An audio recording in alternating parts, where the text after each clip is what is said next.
క్రీస్తునందు ప్రియమైన ప్రేమధార టీవీ వీక్షకులకు మన విమోచకుడైన యేసుక్రీస్తు ఘనమైన నామంలో శుభములు తెలియజేస్తున్నాం. నేటి మన పాఠంలో మనము నిర్గమకాండము 8వ అధ్యాయాన్ని ధ్యానించుకోబోతున్నాం. గత పాఠంలో మనము దేవుడు ఐగుప్తు దేశానికి వ్యతిరేకంగా పంపిన 10 తెగుళ్లలో మొదటి తెగులును గూర్చి తెలుసుకున్నాం.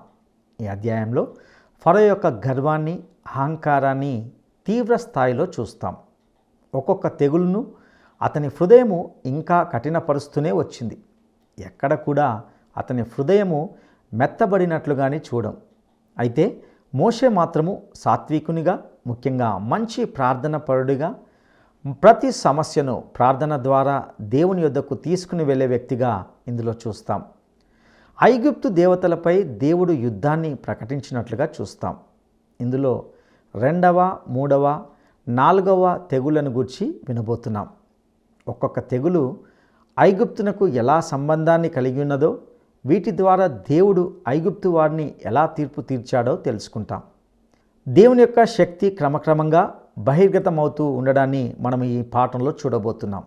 ఇక ఇందులో మన ఆధ్యాత్మిక జీవితాలకు అన్వయించుకోదగిన అనేక విషయాలు ఎన్నో పొందుపరచబడ్డాయి. వాటిని శ్రద్ధగా, సావధానంగా వినడానికి సిద్ధపడదామా? సోదరీ సోదరులారా, నిర్గమకాండం 8వ అధ్యాయంలో దేవుడు ఈజిప్టులోని అబద్ధ దేవతలపై యుద్ధం ప్రకటించాడు. ఈజిప్టు దేవతలందరిపై యెహోవా తీర్చిన తీర్పు ఇది. యెహోవాయే దేవుడని ఈజిప్టు వారందరూ తెలుసుకోవాలి.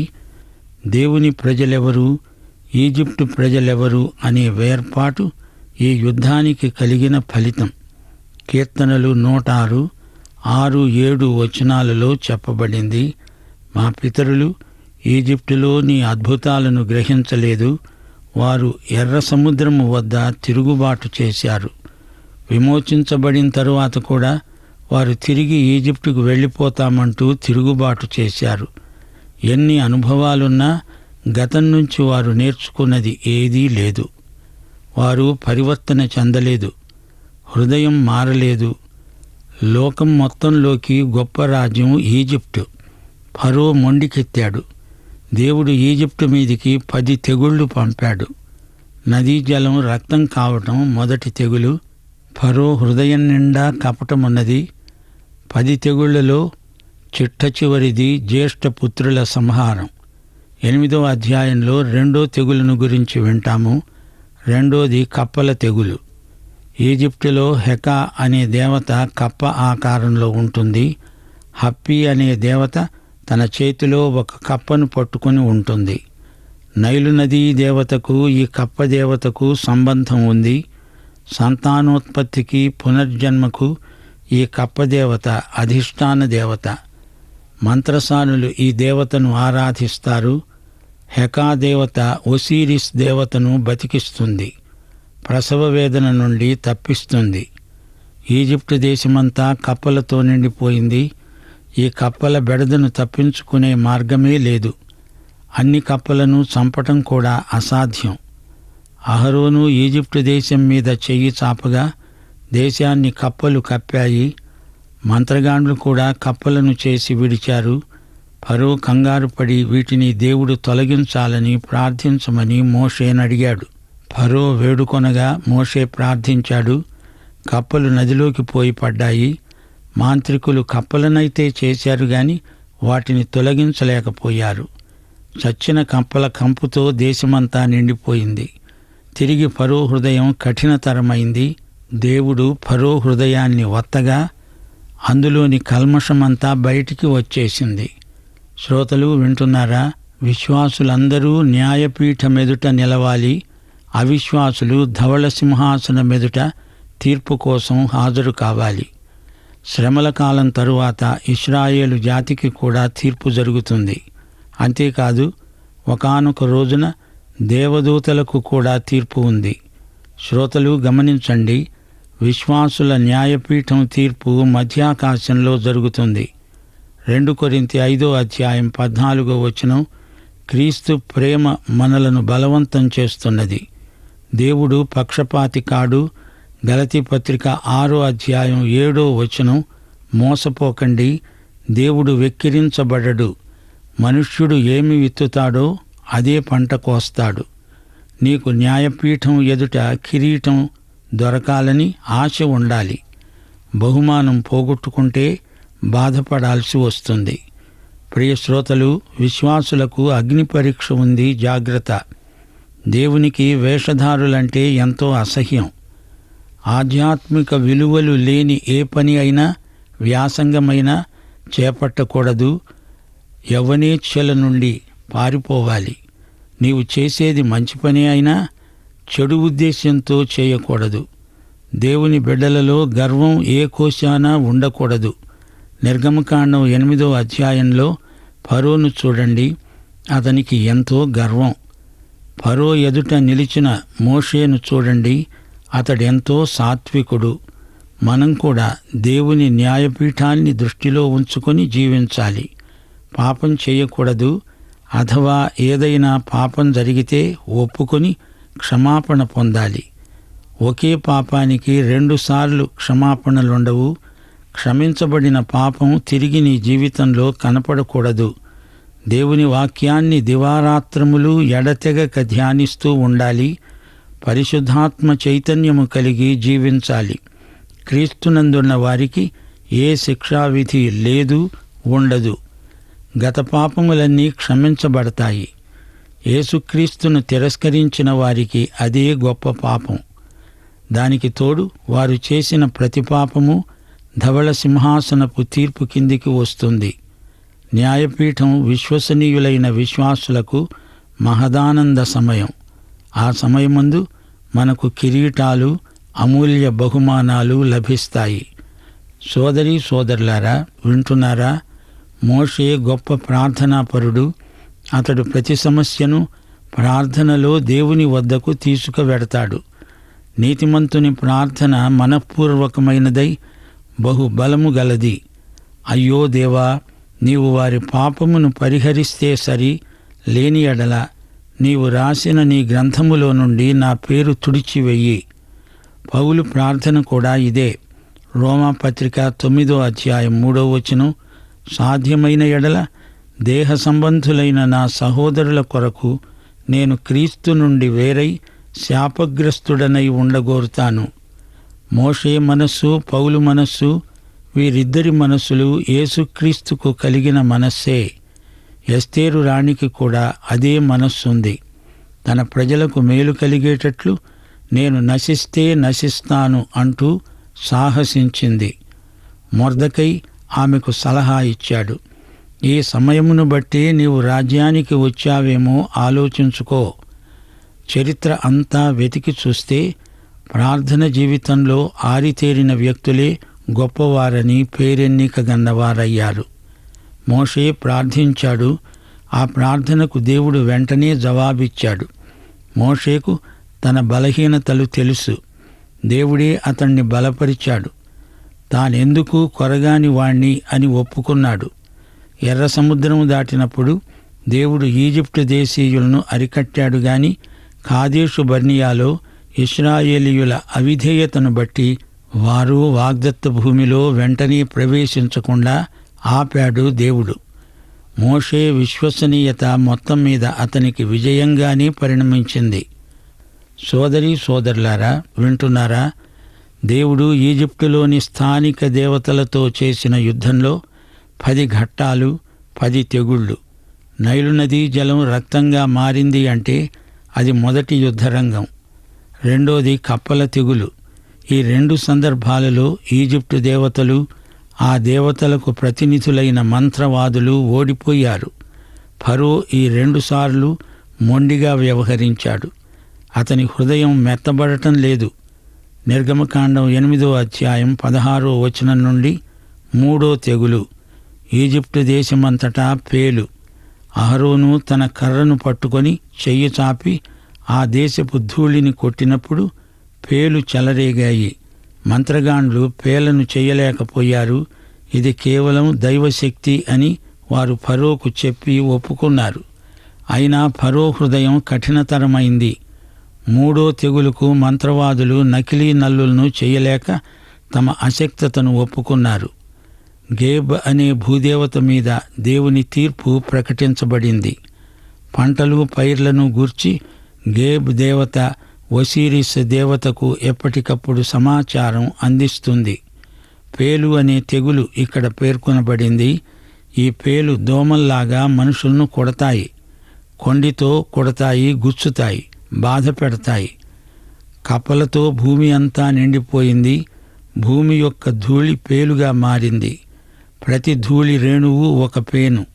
పౌరుల జీవితం పూర్తిగా స్తంభించిపోయింది. పేల దేవత ఈజిప్టు దేశాన్ని కాపాడలేకపోయింది. బయల్జెబూలు ఇలాంటి క్రిమికీటకాలకు దేవత.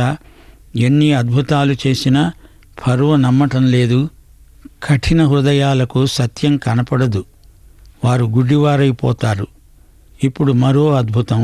దేవుడన్నాడు, నా ప్రజలు నివసించే గోషెను దేశం తప్ప మిగతా ప్రదేశాలన్నిటినీ ఈగల గుంపు ఆక్రమించుకుంటుంది. దేవుని ప్రజలు ఈజిప్టు ప్రజల నుండి ప్రత్యేకపరచబడ్డారు. బాధకరమైన ఈగల గుంపులు ఫరో ఇంటిలోకి, అతని సేవకుల ఇండ్లలోకి వచ్చి దేశమంతటా వ్యాపించాయి. ఇప్పటి నుండి గోషేను ప్రాంతంలోనికి ఈ తెగుళ్ళు రావు. ఈగల తెగులు 4వది. ఫరో ఈ ఈగల తెగులుకు తట్టుకోలేకపోయాడు. ఈజిప్టు దేశంలో దేవునికి, స్థానిక దేవతలకు మధ్య హోరాహోరీగా యుద్ధం జరుగుతోంది. ఇదంతా ఇశ్రాయేలు విమోచన కార్యంలో ఒక భాగం. దేవుని మహాశక్తి ఈ విధంగా ఈజిప్టు దేశమంతటా వెల్లడవుతుంది. మోషే అధికారాన్ని ఈ సంఘటనల ద్వారా దేవుడు స్థిరపరిచాడు. ఈజిప్టు దేవతల మీదికి దేవుడు పంపిన తీర్పే ఈ తెగుళ్ళు. ఈ తెగుళ్ళు రావటం వల్ల దేవుని మహాశక్తిని ఇటు ఇశ్రాయేలు అటు ఈజిప్టు దేశీయులు గుర్తించారు.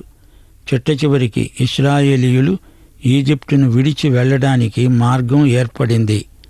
మోషే నాయకత్వంలో వారు చేసిన అరణ్య ప్రయాణం వారికి మంచి క్రమశిక్షణగా పరిణమించింది. ఈజిప్టు దేశంలో ఉండగా వారు పొందిన అనుభవాలు ఒక జాతిగా వారిని సంఘటితపరిచాయి. ఫరో హృదయ కాఠిన్యం అతని నాశనానికి, ఇశ్రాయేలు విజయానికి కారణమైంది. నిర్గమకాండం 8వ అధ్యాయం 15వ వచనం, ఫరో తన హృదయమును కఠినపరుచుకొని వారి మాట వినలేదు. హృదయ కాఠిన్యం చేత అతడికి చెవుడు, గుడ్డితనం సంక్రమించాయి. ఫరో హృదయాన్ని మరీ కఠినం కానిచ్చాడు దేవుడు. అతని పాపం పండాలిగా. మరి ఏ దేశ చరిత్ర అయినా దేవుడు జరిగించిన సంఘటనల సముదాయమే. ఆ రోజుల్లో ఈజిప్టు రాజ్యం ఎంతో ఉచ్ఛదశలో ఉంది. ప్రపంచమంతటికీ ఈజిప్టు ఐశ్వర్యవంతమైన దేశం. ఫరో చండశాసనుడు. ఫరో రాజుకు ఉన్నన్ని రథాలు, సైన్యం మరే రాజ్యానికి లేవు. బానిసలకు ఫరో విధించిన నిర్బంధం పరపీడన పరాయణత్వానికి పెట్టింది పేరు. అయితే ఇశ్రాయేలు దేవుని ప్రజలు. వారి యావద్బాధలో ఆయన బాధ నొందాడు. మోషేను దేవుడు నాయకత్వానికి సిద్ధపరచిన తీరు మహావిచిత్రం. మిద్యాను మోషేకు క్రమశిక్షణ శిబిరం.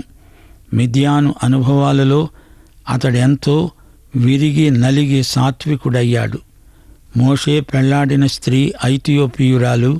అనగా ఐథియోపియ దేశాన్ని మిద్యానీయులు పరిపాలించిన రోజులవి. ఆమె కూషు దేశీయురాలు.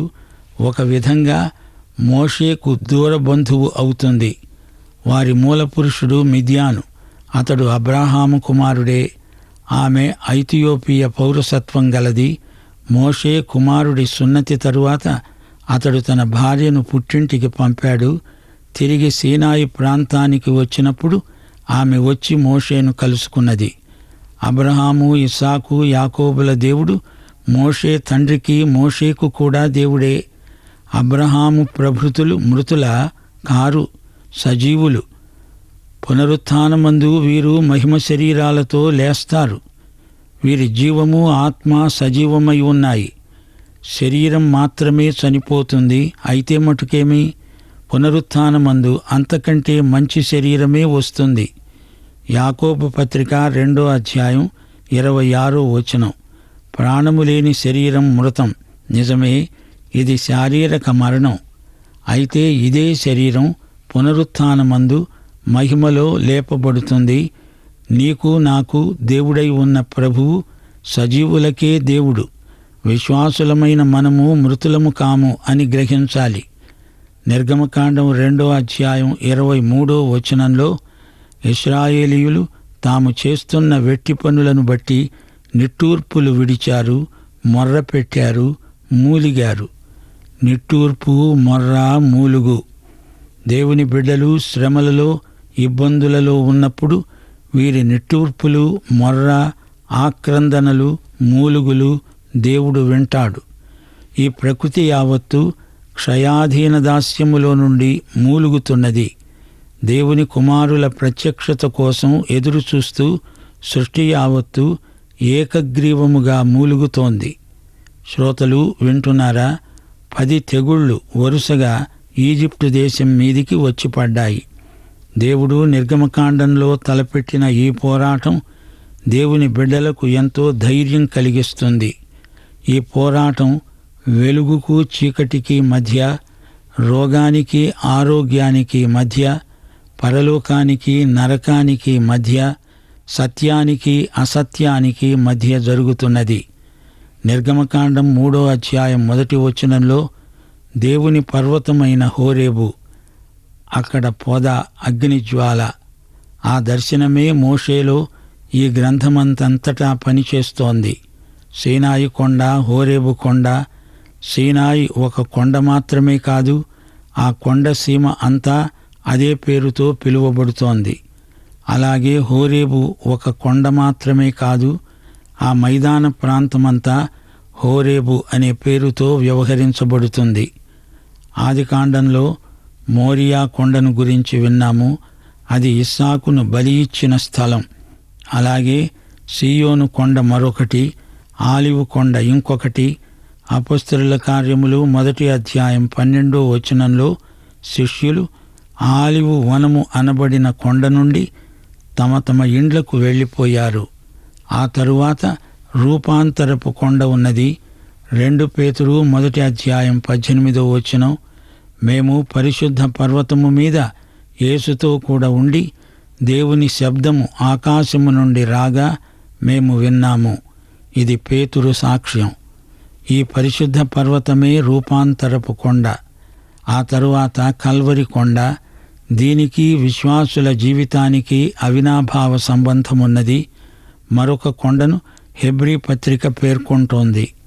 హెబ్రీ పత్రిక 12:22 ఇప్పుడైతే సీయోను అనే కొండకు, జీవము గల దేవుని పట్టణమునకు, అనగా పరలోక పట్టణమునకు మనము వచ్చాము. ఇది పరలోకపు సీయోను కొండ, పరమ యెరూషలేము. ఇది మనందరి కొండ. విశేషించి మరో కొండను గురించి బైబిల్ చెబుతోంది. ఇది చాలా ప్రాముఖ్యమైన కొండ. యెహెజ్కేలు గ్రంథం 28:11-17 వరకు ఈ కొండ సభాపర్వతం. దీని నుండి లూసిఫరు పడద్రోయబడ్డాడు. శ్రోతలు గమనించండి. నిర్గమకాండం 8 10 తెగుళ్లలో మొదటి 4 తెగుళ్ళు పరిశీలనగా చూచాము. మొత్తం 10 తెగుళ్ళు. వీటి క్రమం గుర్తుంచుకోండి. రక్తం, కప్పలు, పేలు, ఈగలు, పశువులపై దద్దుర్లు, మనుషులకు బొబ్బలు, వడగండ్లు, మిడతలు, అంధకారం, జ్యేష్ఠ కుమారుని మరణం. ఈ 10 తెగుళ్లకు అధిష్టాన దేవత ఎవరో ఆ దేవతకు, ఆ దేవతను ఉపాసించే వారికి ఈ తెగుళ్ళు వచ్చాయి. ఇది దేవుని తీర్పు. చరిత్రలోని సంఘటనలకు, భౌగోళిక వివరాలకు, విజ్ఞాన శాస్త్రానికి, సమస్తానికి యేసుక్రీస్తే ప్రభువు. ఆయనకే నిత్య మహిమ. శ్రోతలు, మోషేకు ఫరోకు మధ్య భేటీ ఎలా ఉందో చూచారా? ఇది మోషే సహనానికి పరీక్ష. ఫరో ప్రతిసారి గుండెను కఠినం చేసుకుంటున్నాడు. 4 తెగుళ్లతో ఫరో బాగా దెబ్బతిన్నాడు. అయితే దేవుడు తన ప్రజలను కాపాడటానికి, ఈజిప్టు వారిని కఠినంగా శిక్షించడానికి పూనుకున్నాడు. దేవుడు సర్వశక్తిమంతుడు. ఆయన తన వారిని ఎట్టి పరిస్థితిలోనైనా విడువడు, ఎడబాయడు. 4 తెగుళ్ల భారంతో అణగారిపోయిన ఫరో రాజీ పడడానికి ప్రయత్నించాడు.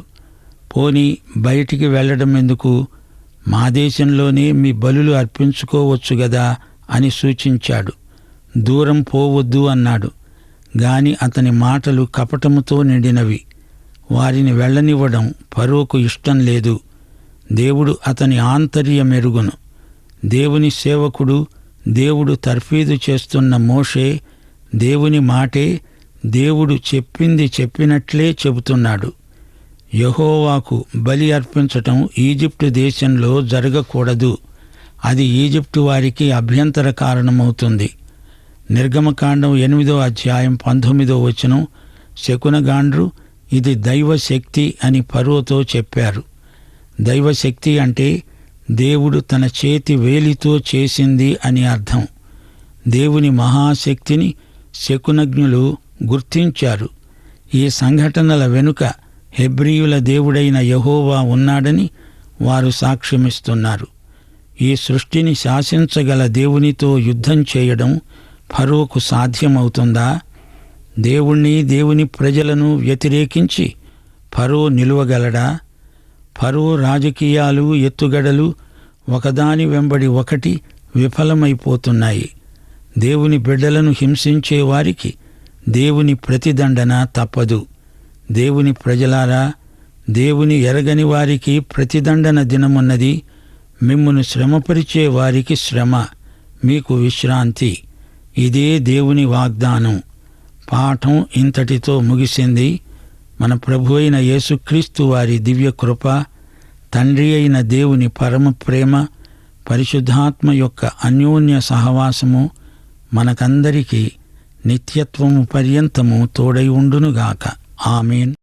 ప్రియులారా, ఇంతవరకు మనము నిర్గమకాండము 8వ అధ్యాయం నుండి దేవుని శక్తికి సంబంధించి మరియు ఆయన ఒక ప్రత్యేకమైన వ్యక్తి అనే సత్యానికి సంబంధించి ఎన్నో ఆధ్యాత్మిక సత్యాలను తెలుసుకున్నామని భావిస్తున్నాం. ఐగుప్తులోని అబద్ధ దేవతలపై తన యుద్ధాన్ని ప్రకటిస్తూ తెగుళ్లను పంపిన విధానాన్ని మనం ఇందులో గమనించాం. ఈ అధ్యాయంలో కప్పలు, పేలు, ఈగలు అనే తెగుళ్లను గూర్చి విన్నాం. ప్రతి తెగులు ఐగుప్తు అబద్ధమైన వాటిని ధ్వంసం చేస్తూ వచ్చింది. ఇది దేవుని తీర్పు. ప్రతి తెగులు ద్వారా దేవుని అద్భుతం ఫరోకు కనబడుతూనే ఉన్నది. అయినప్పటికీ అతని హృదయము క్రమంగా కఠినమవుతూనే వెళ్ళింది. ఒకానొక సమయంలో రాజీ పడడానికి సిద్ధపడ్డాడు. కానీ మరలా వెంటనే తన హృదయాన్ని కఠినం చేసుకున్నట్లుగా చూశాం. శకునగాండ్రు కూడా ఇది దైవశక్తి అని ఒప్పుకోక తప్పలేదు.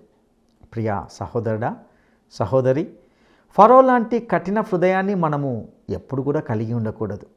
దేవుని అద్భుతాలు మన జీవితాల్లో దినదినము ఏదో విధంగా అనుభవిస్తూ, ఆస్వాదిస్తూ కూడా మన హృదయాలను కఠినం చేసుకునే అవకాశం ఉంది.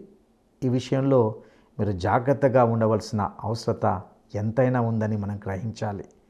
దేవుణ్ణి కాకుండా మనము ఆశ్రయించే ప్రతి దానిని దేవుడు తన శక్తి ద్వారా లయపరుస్తాడు.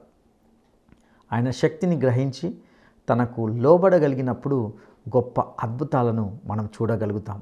అట్టి కృపను దేవుడు మనకు దయచేయనుగాక. దైవాశీస్సులు.